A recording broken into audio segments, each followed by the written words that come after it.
അയ്യോ അവന്മാരെന്നെ പറ്റിച്ചേ, ഓടിവായോ നാട്ടുകാരെ, ഓടിവായോ.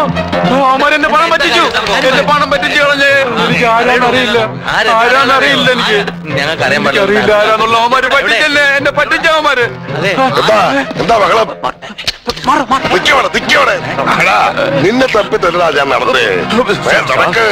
സാർ എനിക്കൊന്നും അറിയില്ല. നിന്നെ ഞാൻ അന്വേഷിച്ചിറക്കാൻ തുടങ്ങി കാലം കുറയായി.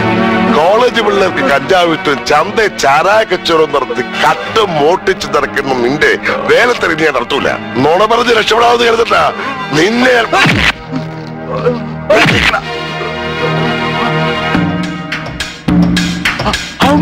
അവന്മാരാണ് പണം തട്ടിയത്.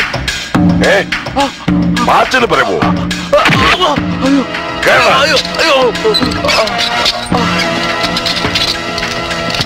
റാസ്കൽ, കൊല്ലു നിന്നെ. സാർ, പിടികിട്ടാപ്പുള്ളി ഒരാളെ കിട്ടി സാർ. അല്പം ബുദ്ധി ഉപയോഗിക്കേണ്ടി വന്നു. ഇനി എന്റെ ബുദ്ധി പ്രവർത്തിക്കാൻ പോകുന്നത് ഈ പാച്ചനും പരമൂനും വേണ്ടിയാണ് സാർ. അവർ ഈ നഗരത്തിലുണ്ട്. തന്നോട് ആര് പറഞ്ഞു? ആരും പറയണ്ട സാർ. കമ്പ്യൂട്ടർ ഘടിപ്പിച്ച റഡാറാണ് ഈ ബുദ്ധിയിൽ.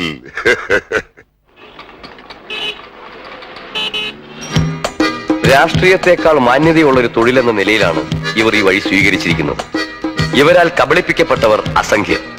പോലീസ് രേഖകളിൽ ഇവർ അറിയപ്പെടുന്നത് പാറശാല പാച്ചൻ, പയ്യന്നൂർ പരമു എന്നീ പേരുകളിലാണ്. പക്ഷേ ഇവരുടെ യഥാർത്ഥ പേരുകൾ എന്താണെന്ന് ഇവർക്ക് തന്നെ നിശ്ചയമുണ്ടോ എന്നറിയില്ല. പല പേരുകളിൽ, പല വേഷങ്ങളിൽ, പല നാടുകളിൽ പുതിയ പുതിയ ചെപ്പടി വിദ്യകളുമായി ഇവർ പ്രത്യക്ഷപ്പെട്ടുകൊണ്ടിരിക്കുന്നു.